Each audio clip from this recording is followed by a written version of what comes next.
You ever remember something so clearly? A toy, a town, a tragedy, so vivid it feels stitched into your soul, only to find out it never happened. You ever hear about a mystery so strange, so tangled, that the truth feels like fiction? Like a killer who danced to jazz between his crimes, or a Hollywood icon who didn't just leave the spotlight. She disappeared from her own life. A plane vanishes, a town goes silent, a year that might not have even existed. Time's funny like that. Sometimes it moves forward, sometimes it loops, and sometimes it just breaks. Welcome to Time Warp Thursday, where the clocks don't tick, they whisper.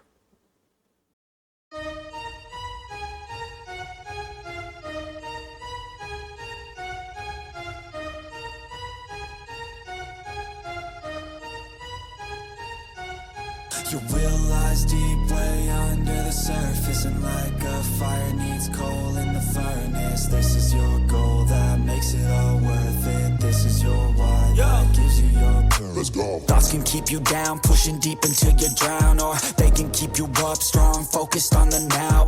Glass half full, or has it been emptied out? Well, that's all up to you and your mind. Do you doubt anything, everything, not a thing? Make my thoughts work for me, manifest what I need, what I want, what I see. I could be anything, I attract all the things that I see. I believe I'll achieve as I breathe in and out again and again. I don't doubt, I sit and I plan, and I found out that I can execute if I'm driven, if I listen, if I learn all the wisdom. Read some books, something written, watch the best. Teach a system, I invest, never hidden, I ain't scared. Ain't no chicken, I take dares. I'll be winning, you get back what you're giving. Find the reason that you're living, what you're good at, all your gifts and what you love. Take a risk and find out what you've been missing. Yeah. Your will lies deep way under the surface, and like a fire needs coal in the furnace. This is your goal that makes it all worth it. This is your why that gives you your purpose. Your will lies deep way under the surface, and like a fire needs coal in the furnace. This is your goal that makes it all worth it. This is your why that gives you your purpose.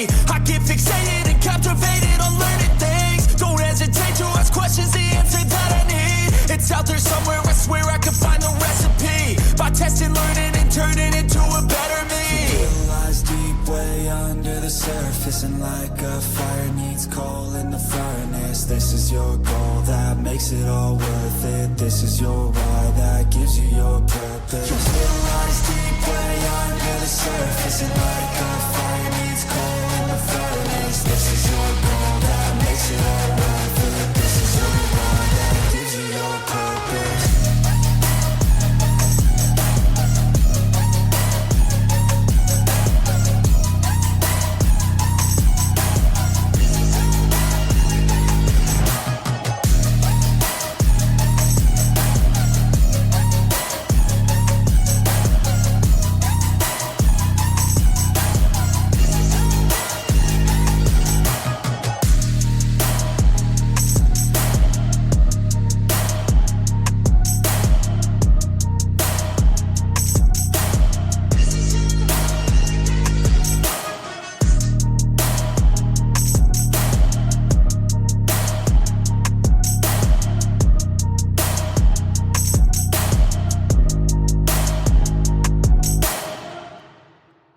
The following is rated TV MA and is intended only for mature audiences. Viewer discretion advised.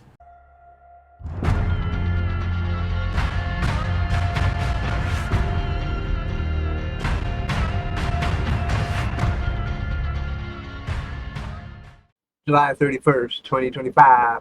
You made it. 18,316,800 seconds have ticked by this year.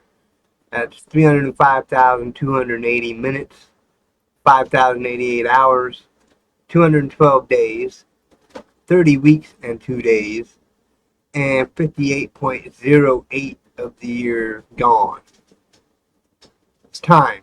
It's relentless. But funny thing about time, it doesn't always play fair.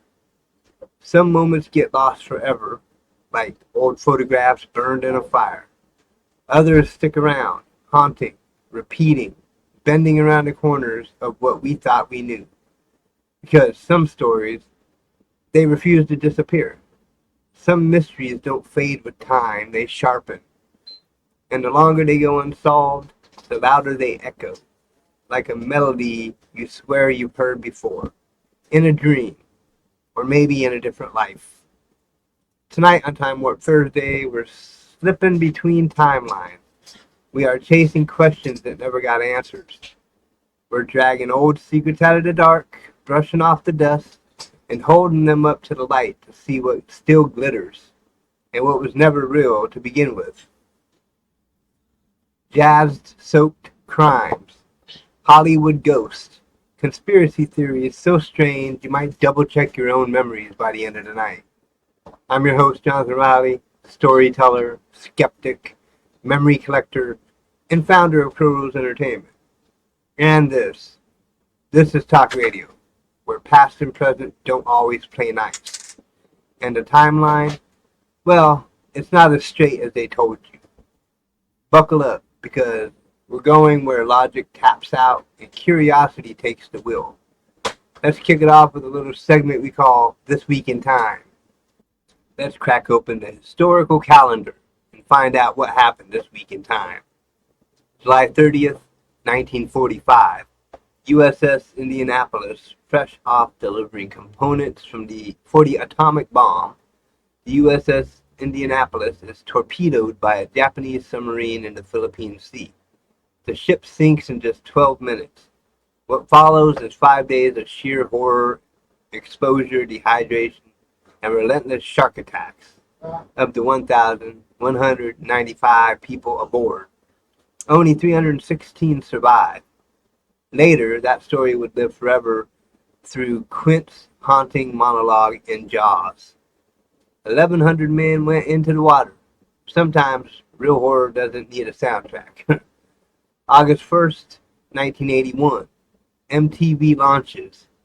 Ladies and gentlemen, rock and roll. With that, MTV crashes onto the scene. The first music video? Video killed the radio star by the Buggles. The irony wasn't lost. The future had arrived, and it was neon-colored, synth-driven, and always ready for its close-up. Radio survived, of course, but it had to learn how to wear eyeliner.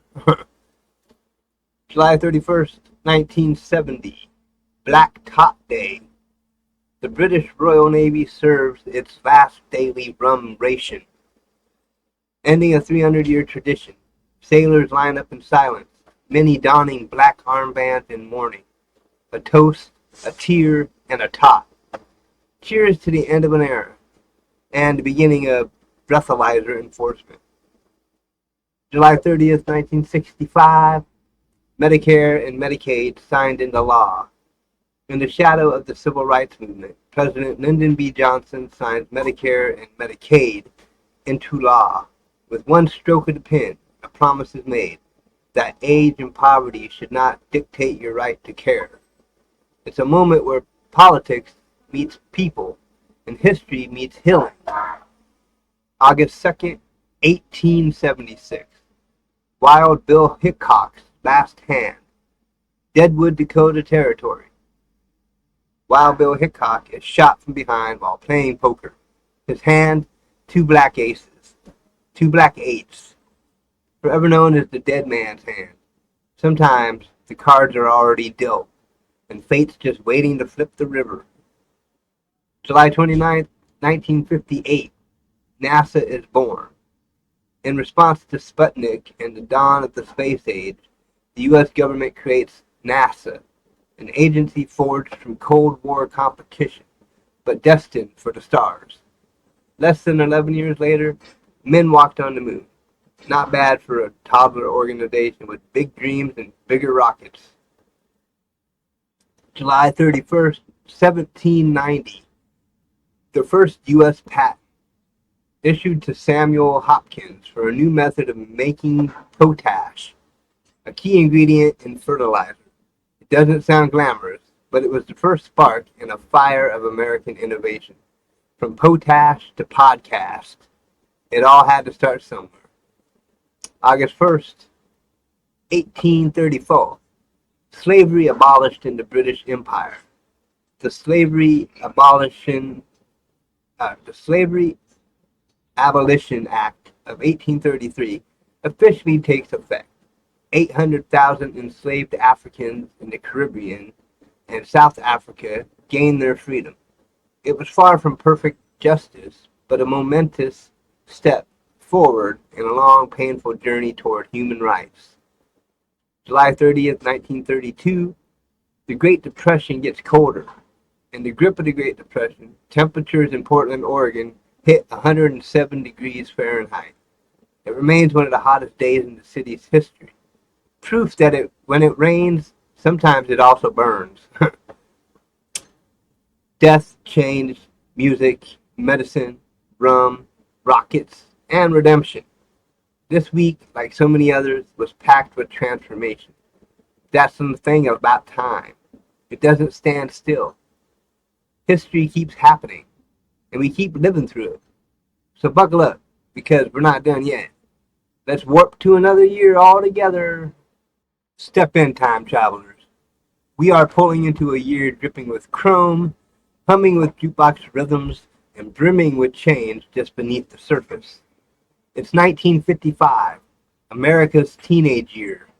A year where Elvis isn't king yet, Mickey Mouse finds his forever home, and kids everywhere dream in Technicolor. But this wasn't just saddle shoes and soda shops.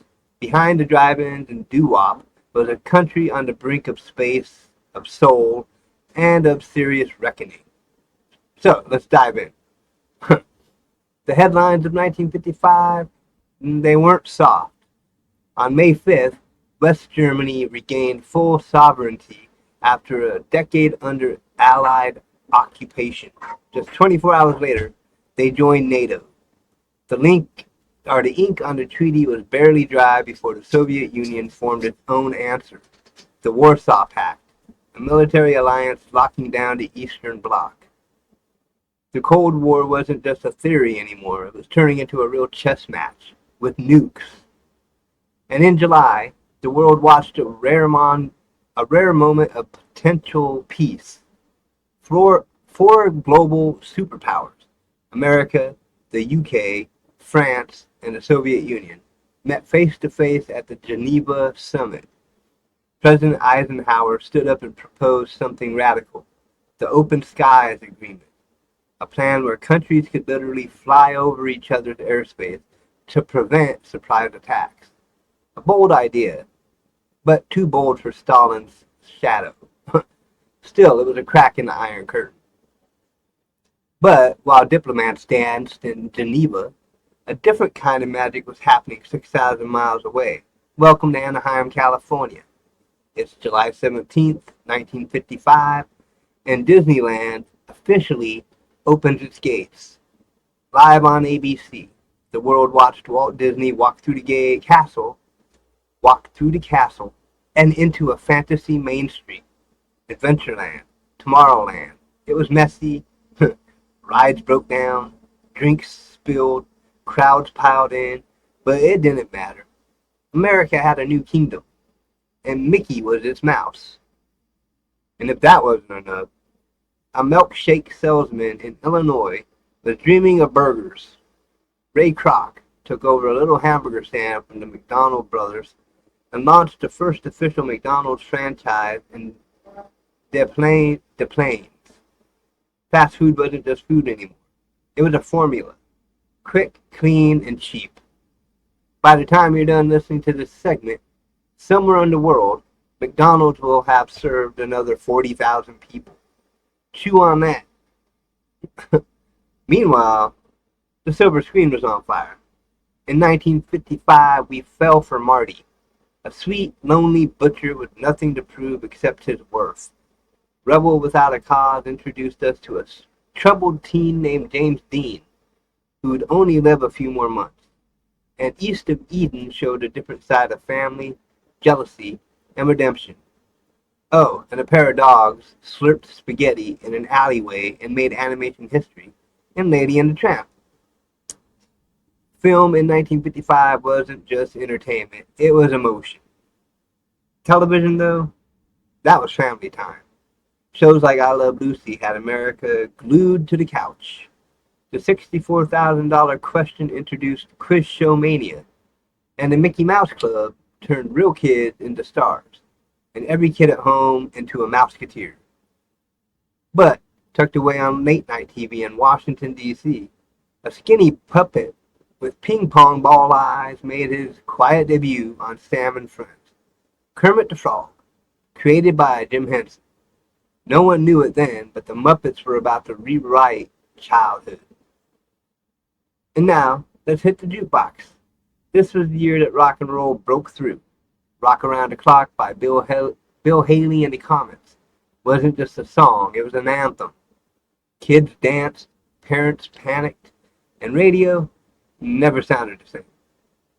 Chuck Berry gave us Maybelline. Fats Domino dropped Ain't That a Shame. Bo Diddley built the beat that everyone else copied. Music wasn't polite anymore, it had hips. And don't forget the weird ones. The Ballad of Davy Crockett. Yeah, that was a thing. Kids wore coonskin caps to school. Everywhere you looked, frontier fever. It was kitsch. It was silly. And it was American. Over in the lab coat world, 1955 quietly reshaped science. That year, Joe Hinshaw and Albert Levin confirmed something essential. Humans have 46 chromosomes. Sounds small. It was huge. That number became the building block for genetics, medicine, even criminal justice. It also laid the groundwork for decoding DNA and understanding ourselves. But while some people were flying to the moon or singing about heartbreak, others were simply trying to be seen. On December 1st, 1955, in Montgomery, Alabama, Rosa Parks said no. She refused to give up her seat to a white passenger on a segregated bus. She was arrested, but in that moment, history sat down beside her. The Montgomery bus boycott would last over a year, and it would launch the rise of a young preacher named Martin Luther King Jr. Just months earlier, another moment cracked America's conscience.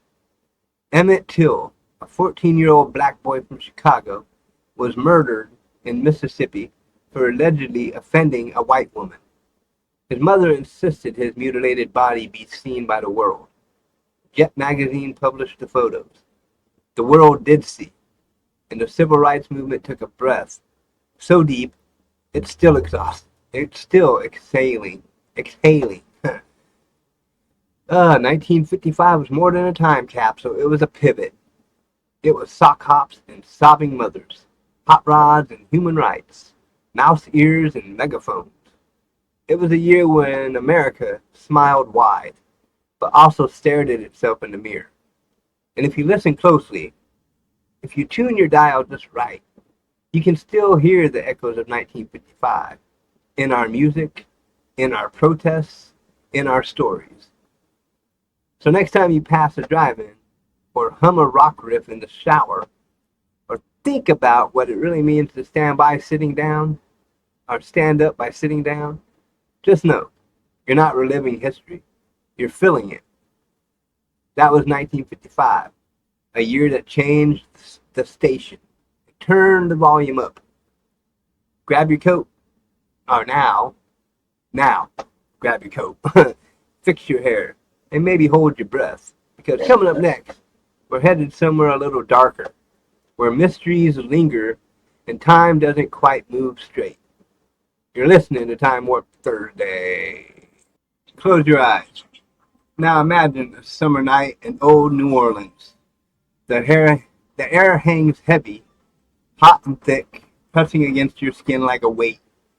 Every breath tastes of humidity, of jasmine and decay mingled together. Somewhere nearby, a trumpet croons low, the notes drifting lazily through cracked shutters and narrow alleys.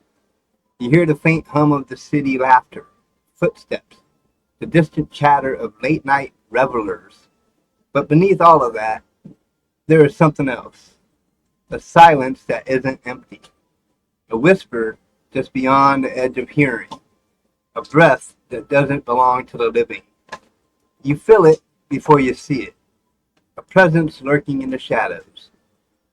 And then, in the darkness, you glimpse the glint of cold steel, an axe, held by a figure who moves with terrible purpose, silent, unseen, waiting. Time slows, the night holds its breath, and the clock stops. It began without thunder, no headlines, no hysteria, just blood in a bed. On May 23rd, 1918, on a quiet street corner of Basin Street in New Orleans, or Basin Street in New Orleans, a place thick with history, jazz, and secrets, Joseph Maggio and his wife Catherine were preparing to celebrate their 10th wedding anniversary. A modest life, really.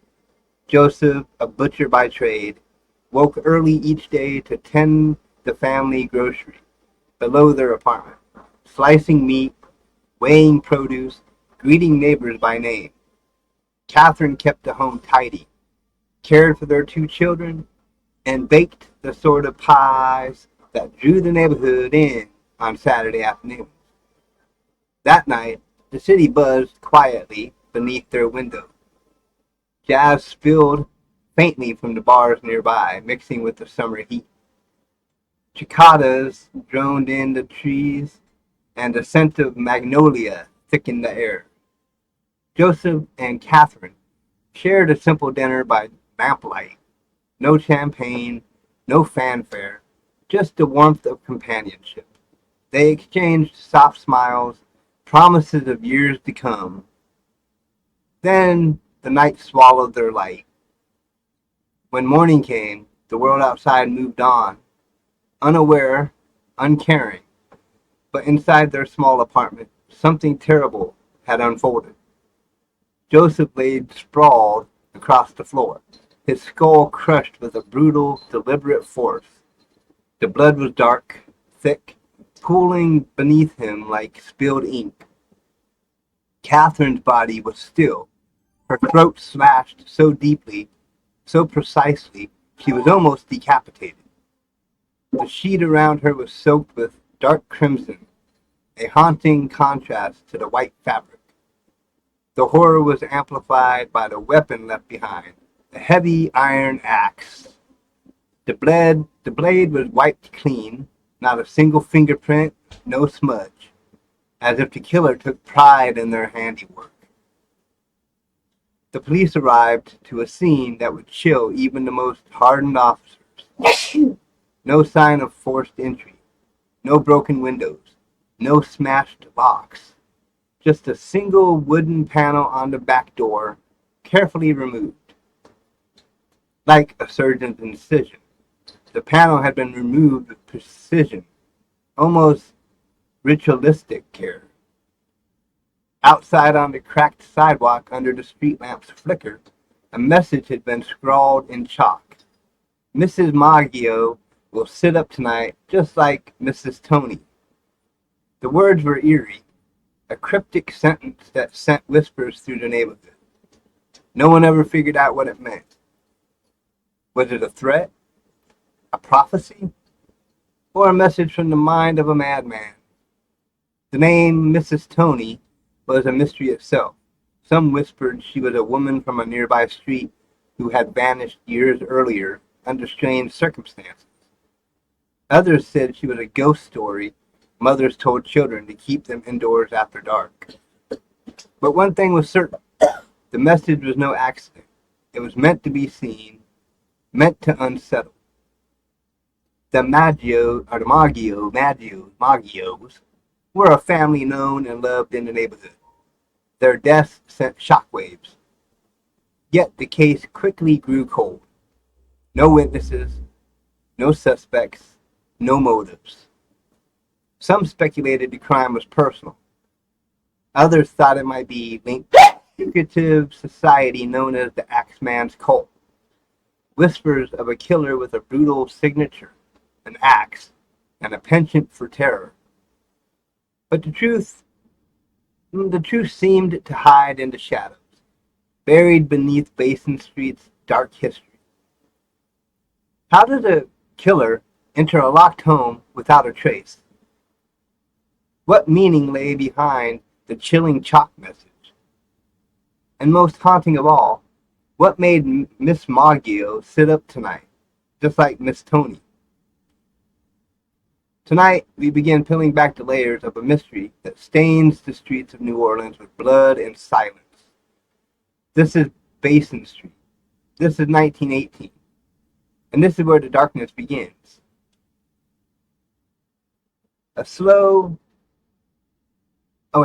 The moments that followed were anything but quiet. The city tried to catch its breath, but the monster wouldn't let it. The killer returned, again and again, each time slipping in like smoke, vanishing before the dawn could catch him. June, August, September, the calendar marked months stained with fear and blood. Different houses, different families, different faces, but always the same horror. A back door carefully chiseled open, with a quiet determination, the kind of patience only a predator could summon. No forced entry, no frantic alarms, just cold, calculated precision. A sleeping victim, unaware, bludgeoned into silence before their nightmare could begin. The sound of destruction cutting through the fragile peace of night. Louis Bassumer and Harriet Lowe. There was Louis Bassumer and Harriet Lowe. Louis was a factory worker with broad shoulders and calloused hands. Harriet, known in the neighborhood for her warm smile and patchwork quilts. Harriet was attacked in her own home. She lived for weeks with half her face paralyzed, her right eye forever glazed with pain and fear. From her hospital bed, she gave interviews to the press, her voice trembling with suspicion and despair. She never named the attacker. Her breath was full of suspicion, but offered no names. Her eyes never quite closed, and just like that, a piece of the city's soul was lost. And then there was Ann Snyder. Ann was 8 months pregnant when the monster came knocking, a young woman full of hope, her belly round with new life, a promise of tomorrow. She survived the attack, though barely. Her attacker struck with a fury meant to kill, but mercy or miracle intervened. Her baby lived.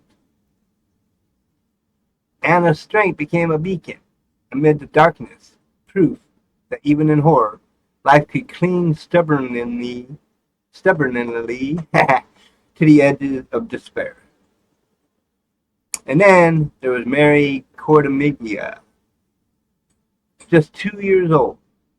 They found her curled in her mother's arms, the fragile, tiny body still. The warmth of her mother's love couldn't shield her from the darkness. Her parents lived, but she did not. Each crime was a note in a deadly metronome. The rhythm never changed, a brutal signature echoing through the city's sleepless nights. One after another, the killer marked his territory, a scar on the city's heart. And the questions grew louder than the drums. Who was he? Why did he come back time after time? What drove this monster to strike with such cold precision? And the most haunting question of all, Was anyone truly safe in their own home? The city was gripped by terror. Neighborhood watches formed, doors were double locked, families stayed awake, clutching loved ones close. But the killer slipped past every precaution, like a ghost haunting the shadows. And with each new dawn, the headlines screamed his name, not because it was known, but because his actions spoke louder than words. I wonder, what did those victims see in their final moments? Did they recognize the monster? Or was he just a shadow, a nightmare made flesh? And the families left behind? Their grief was a wound no time could heal. In the face of such darkness, the city held its breath, waiting for justice, waiting for answers, waiting for the killer to stop or be caught.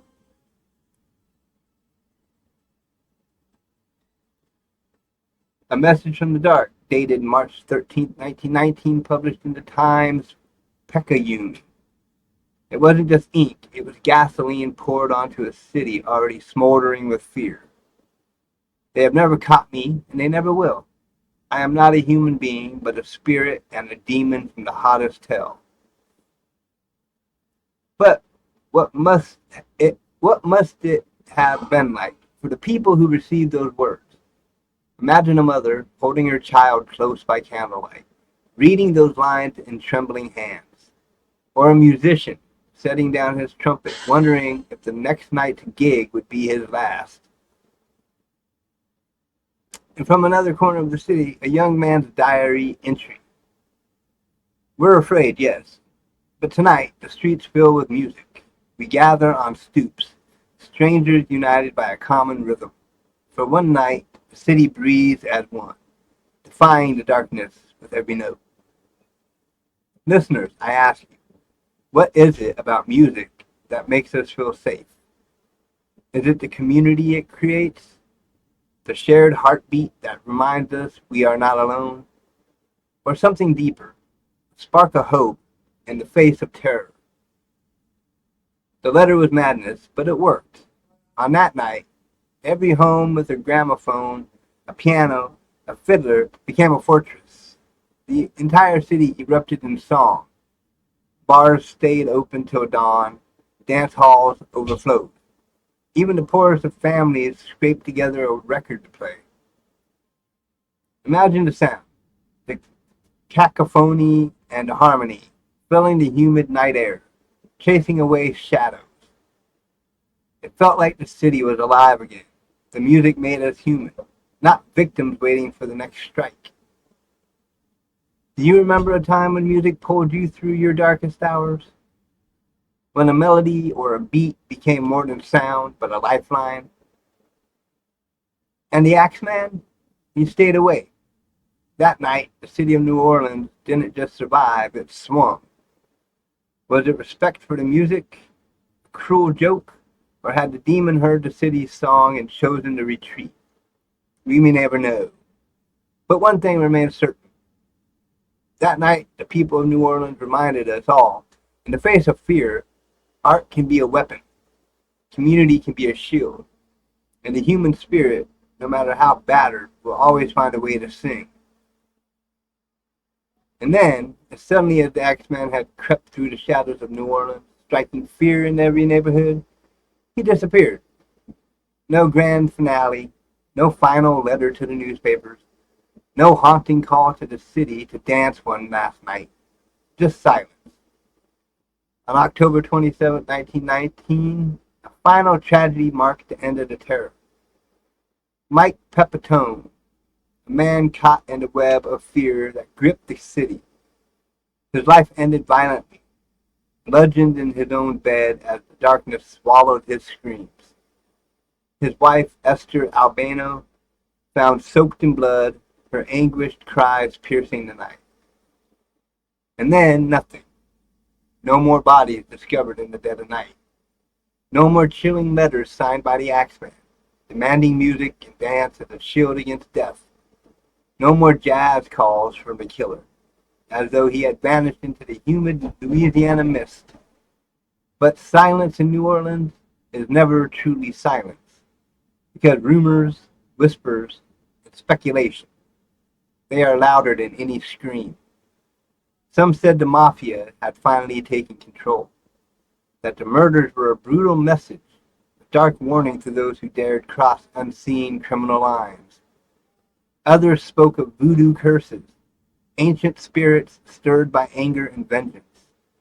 And then there were those who believed the Axeman was no man at all. Some said it was a woman, a shadow that slipped through narrow cracks, blending into the night. A woman who spared other women, but hunted men with savage precision. A ghost delivering retribution. Imagine it, a phantom dancer, a creature of the night, extracting justice where none could be found. A secret avenger hiding in plain sight. But amidst these swirling tales, one man's name echoed louder than the rest. Joseph Mumfre. Mumfre was a petty criminal known more for his small-time scams and shady dealings than for anything truly dangerous. A man tangled in the city's criminal underbelly. Blackmail, extortion, whispered threats. He was a man who thrived in darkness. Some claimed Mumfre was the Axeman, that he confessed his crimes in a moment of drunken remorse, that he carried the axe, that bloodied instrument of terror.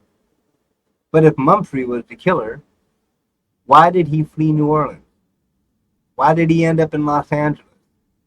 And why did his life end violently 2 years later at the hands of Esther Albano, the very widow who had lived through the horror of that final murder? Esther shot Mumfre dead.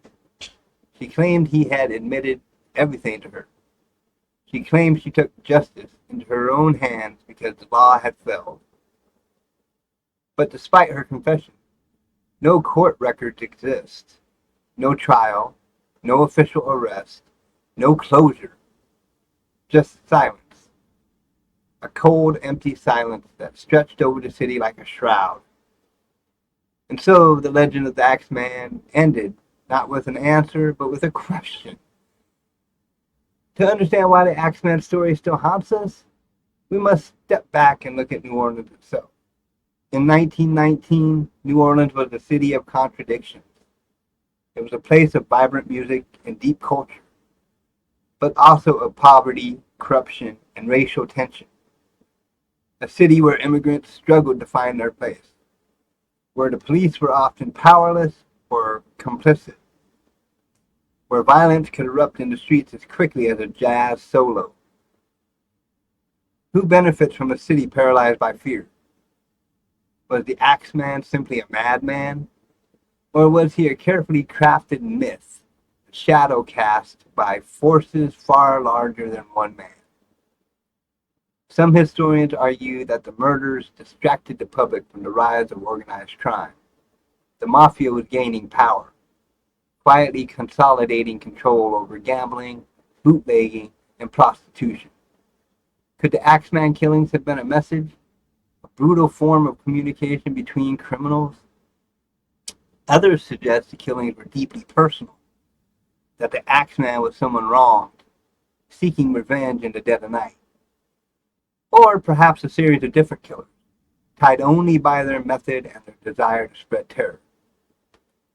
And then there's the voodoo angle. The spiritual undercurrent of New Orleans cannot be ignored.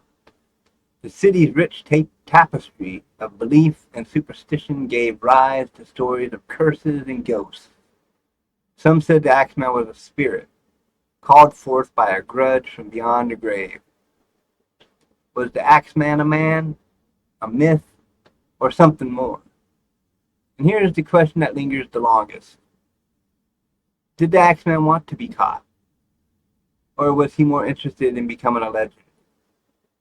Because the letters he sent, the challenges to the city, the dance with death itself, they speak to a killer who craved attention, who wanted his name whispered in fear and fascination.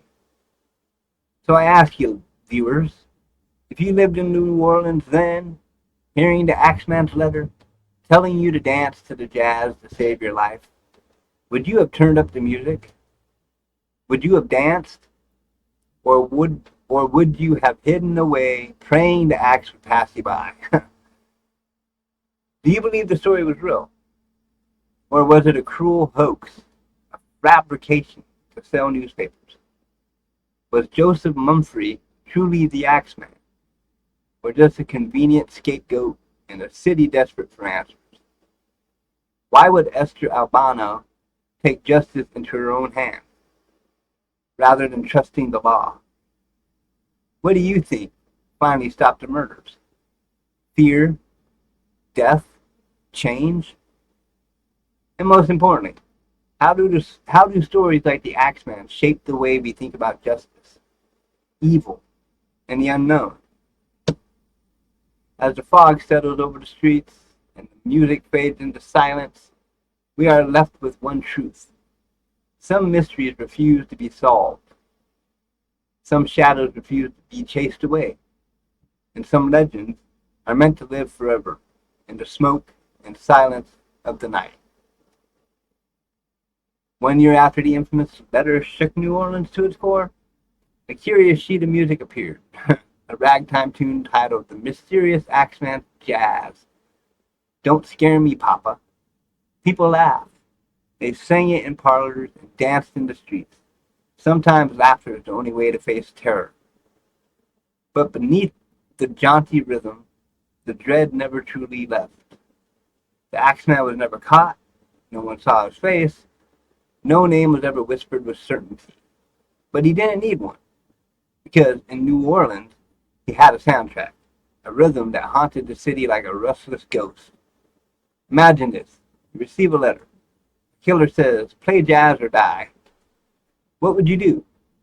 Would you play with trembling fingers, hoping the music shielded you? Would you dance or hide in silence? Take a moment. What does fear sound like to you? New Orleans was a city defined by its music. Jazz, ragtime, blues, and in the darkest nights, the city didn't stop playing. They danced, they laughed, they clung to joy as a weapon against the creeping terror. Fear has a strange power. It can silence a community or bind it tighter than ever. How do you think fear shapes a culture? Does it isolate us or bring us together? Does it kill creativity or fuel it? Then March of 1919, today I heard the Axeman's letter on the radio. The city holds its breath, but the jazz clubs are packed. Music was our defiance, our prayer. That was voice number one. Another voice from that time. Some say if you don't play jazz on Tuesday, he'll come for you. I don't believe in ghosts, but the fear, it's real. See, these voices echo the dance between dread and defiance. Imagine living in that time, hearing whispers of the Axeman's next move. What would it feel like to walk those streets, knowing a killer might be watching? Would you keep living as usual, or would you change your steps? Over the decades, the Axeman became more than a man. He became a myth. Stories spread beyond New Orleans, inspiring books, films, even ghost tours. Tour guides whisper through foggy cemeteries about the phantom who vanished into the night. The infamous letter promised safety to those who played jazz on a particular night. A strange contract, fear mixed with melody.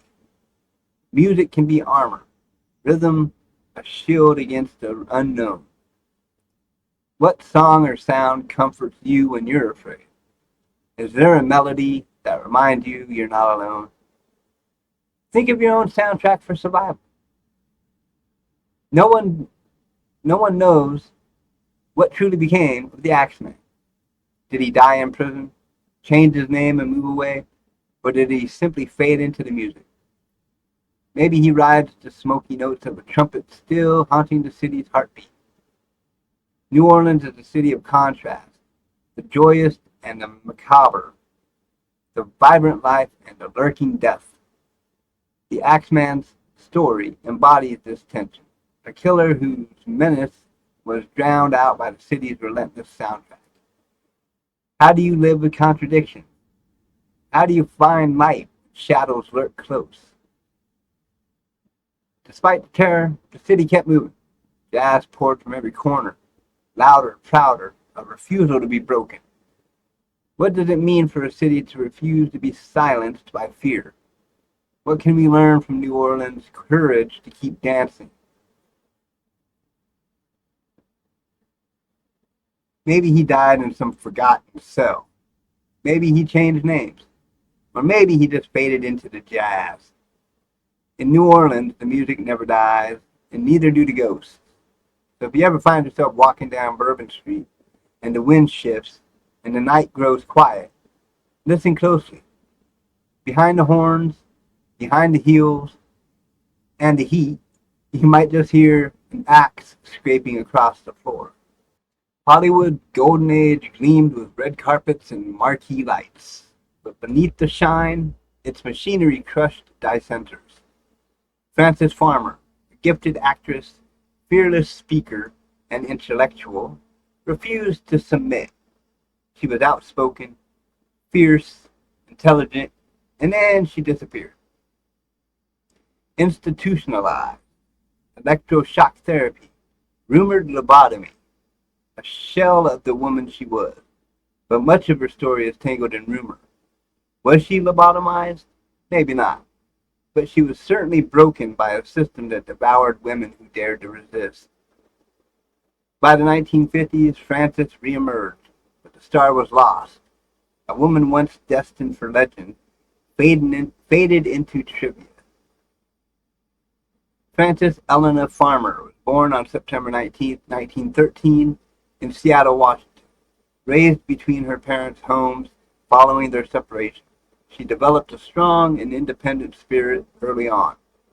At the University of Washington, she won numerous awards for her writing, including a prize-winning essay titled God Dies.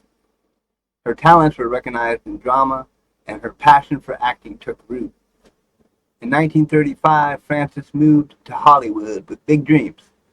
Signed by Paramount Pictures, she quickly rose to attention with films like Rhythm on the Range and Come and Get It. She was praised not only for her striking looks, but also for her unique presence on screen. Industry insiders believed she was destined for greatness. Frances was different from many young actresses of her era. She refused to play the studio game. She avoided publicity events and insisted on roles that challenged her. Known for her fiery spirit, she openly supported left-wing causes and was vocal about social issues. This made studio executives uneasy. The rigid, controlling Hollywood studio system didn't tolerate non-conformity. Frances Farmer became a thorn in their side, an actress who wouldn't tiptoe the line. And they began to see her as a problem to manage rather than a rising star. In October 1942, Frances was arrested for reckless driving in a blackout zone, allegedly intoxicated. She was fined and put on probation. Her troubles escalated in early 1943 when she was accused of violating probation and charged with disorderly conduct after an incident in a hotel where she was reportedly found naked. Instead of jail, she was sent to the Kimball Sanitarium in Illinois for 9 months. The turmoil continued. In 1944, her mother was granted legal guardianship over her, and Frances was institutionalized at Western State Hospital in Washington State. She was committed multiple times between 1944 and 1950, spending roughly 6 years under psychiatric care. Frances's posthumous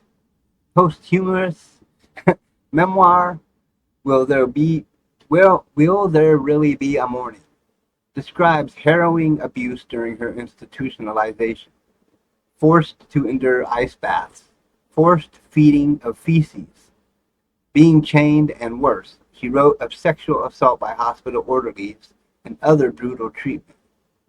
However, much of this narrative was popularized by William Arnold's 1978 book Shadowland, and later the 1982 biopic Frances. which cemented the idea that Frances had undergone a lobotomy. But here's the truth. Extensive research and hospital records reveal no evidence that Frances Farmer was ever lobotomized. Neurosurgeon Walter Freeman, known for performing transorbital lobotomies, never treated her. Records from Western State Hospital show no indication that she received this procedure. Nurses and family members who knew Frances strongly denied the lobotomy claim. Her father reportedly threatened legal action to prevent such a procedure. The idea of lobotomy is now widely regarded as myth rather than fact in Frances's case. However, Frances did undergo electroconvulsion therapy, insulin shock therapy, and hydrotherapy, all common and harsh treatments of the era. These therapies were traumatic and often caused lasting physical and mental effects, but they were very different from lobotomy. She was released from Western State Hospital in March of 1950 under her mother's care, and in 1953 she legally regained her civil rights and autonomy. After her release, Frances worked at the Olympic Hotel in Seattle, sorting laundry. She married Alfred Lobley in 1954, but left him soon after. In the late 1950s, Frances made appearances on television, including The Ed Sullivan Show and live dramas. Her last feature film was The Party Crashers in 1958. She also hosted a local TV program in Indianapolis until 1964. She married Lee Mikesell in 1958, divorcing in 1963. In 1968, Frances converted to Catholicism and quit drinking. Tragically, she was diagnosed with esophageal cancer and died on August 1st, 1970 at age 56.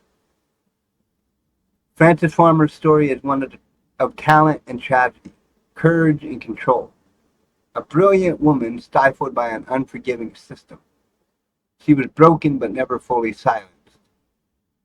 The myth of lobotomy overshadows the reality of her suffering, a reality that still raises questions about mental health care, institutional abuse, and the cost of nonconformity. Frances Farmer, a woman once destined for legend, did not become a cautionary tale of surgical horror, but rather a symbol of a cruel era that devoured the voices of those who dared to resist. Alright folks, fasten your seatbelts. We're about to dive deep into one of the most mind-bending, reality-questioning phenomena out there, the Mandela effect. It's like your brain took a detour into a parallel universe, or maybe reality just isn't as fixed as you thought. Have you ever remembered something so vividly, so undeniably, only to find out, shockingly, that it never happened? Or did it happen differently? That, my friend, is the Mandela effect. Now, the term itself comes from an odd collective memory. Back in the 2000s, a writer named Fiona Broome noticed something strange. Countless people, including herself, recalled Nelson Mandela dying in prison in the 1980s. But in reality, Mandela was released from prison in 1990, became South Africa's president in 1994, and only passed away in 2013. How could so many people share such a wrong memory? This sparked a worldwide conversation and a name stuck, the Mandela effect. But this is just the tip of the iceberg. So sit tight. We're about to take a psychological, historical, and maybe even cosmic journey through the Mandela effect. Let's explore how our minds, our memories, and possibly even reality itself might be playing tricks on us.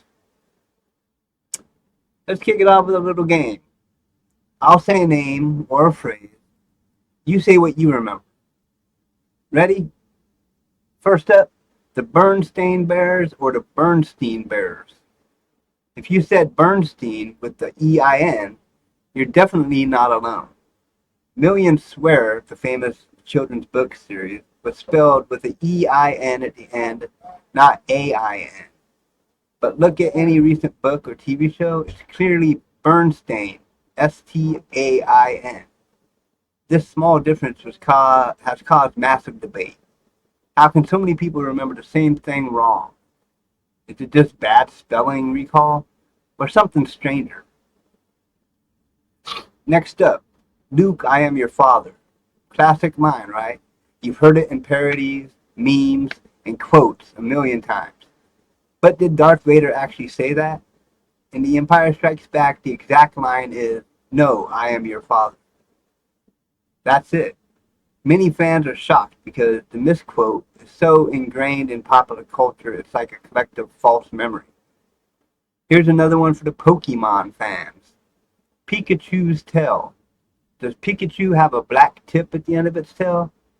If you said yes, you're joining a huge group of people who remember it that way. But if you check official Pokemon art and shows Pikachu's tail is all yellow without a black tip. How about the Monopoly Man?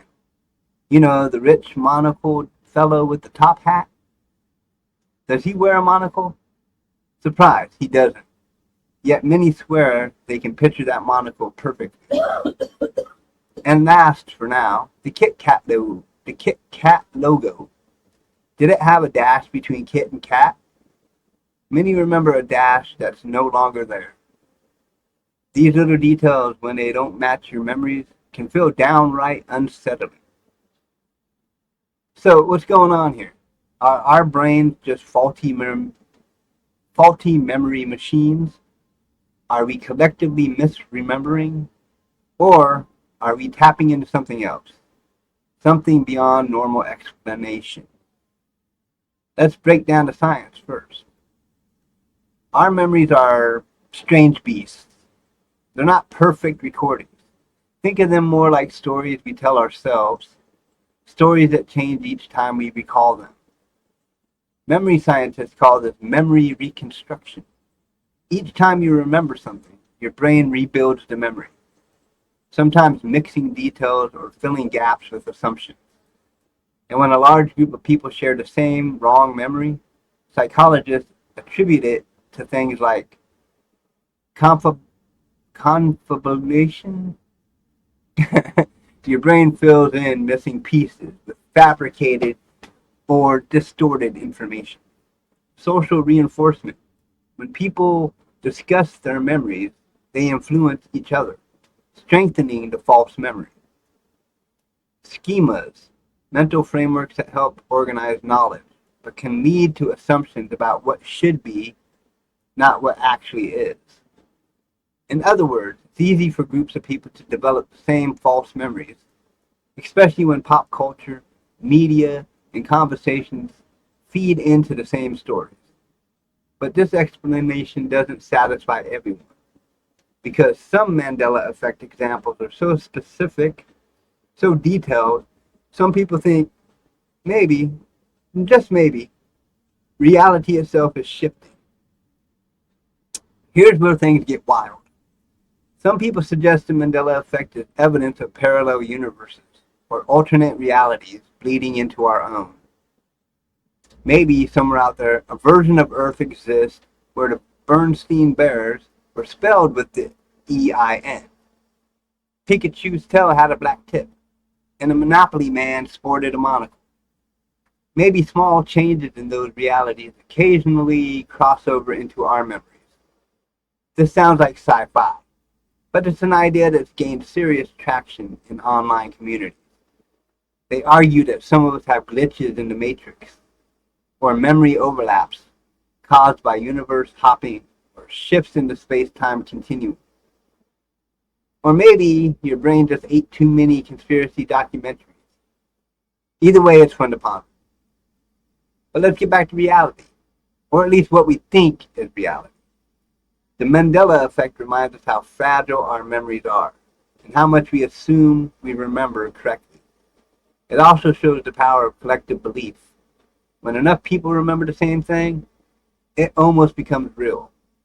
And in the internet age, with memes and viral videos, these false memories spread faster than ever.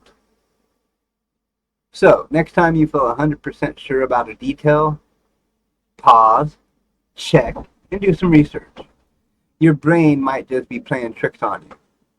Or maybe, just maybe, you caught a glimpse of a parallel world. Alright, now here's a challenge for you. Think of a memory you have that you're absolutely certain is true. Now Google it. See if it matches reality. If it doesn't, welcome to the Mandela effect. And don't worry, you're in very good company. This has been your deep dive into the Mandela effect. Thanks for joining me on this mental roller coaster.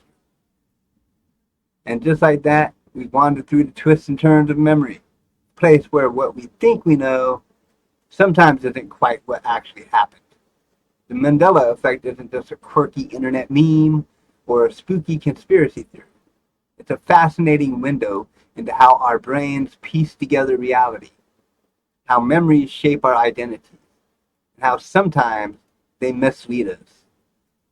From Nelson Mandela's phantom death in the 80s to misquoted movie lines and mysteriously changing logos, these shared false memories remind us that reality isn't always as fixed as we believe. It's a collective puzzle, one that blurs the line between fact and fiction. And that's what makes it so captivating. What's even more incredible is how you, the listeners, bring this phenomenon to life. Every week from now, for a little while, every week, we'll be diving deeper into Mandela Effect stories, uncovering new mysteries, and exploring the strange ways our minds plays tricks on us. If you have a Mandela memory that has baffled you, a strange detail you swear you remember differently, or a wild theory you want to share, send it our way. Talk Radio Time Warp at gmail.com. It's in the description, the email. Because the Mandela Effect isn't just about false memories. It's about connection, curiosity, and questioning the stories we tell ourselves. And together, we'll keep unraveling the mysteries hidden in the folds of time and perception. So keep your minds open and your memories sharp. Or maybe not too sharp, because next week, we'll explore even more strange twists of history, pop culture, and the mind's maze. I'm Jonathan Riley, and this is Time Warp Thursday. Thanks for joining me on this mind-bending journey. Now, to the final closing of Time Warp Thursday. Tonight, we wandered through shadows, vanished memories that refuse to fade, histories twisted and tangled beyond recognition, and that fragile, invisible line between madness and manipulation. We met a killer who danced to jazz beats in the dead of night, a Hollywood rebel whose voice was silenced by a system bent on control, and the strange, eerie grip of false memories etched deep in the minds of millions. It's wild to think how much time shapes us, but more than that, how time warps us, bending reality, twisting truth, and leaving behind echoes that refuse to be forgotten. So as the clock ticks on, remember this. The past isn't always what it seems. Sometimes it's a puzzle with missing pieces. Sometimes it's a mirror cracked just enough to fool you. I'm Jonathan Riley, your guide through the strange and mysterious. This is Time Warp Thursday. Next week, we'll dig into the still debated mystery of Tupac Shakur's death. Was it really the end, or just the beginning of a legend? We'll unravel the saga of O.J. Simpson, the trial that gripped the nation and blurred the line between justice and spectacle. And we will return to the Mandela effect, exploring even more uncanny memories that don't match reality. Until then, keep your eyes open, stay weird, stay curious, and whatever you do, don't trust your memory too much, because sometimes the truth is stranger than its time itself.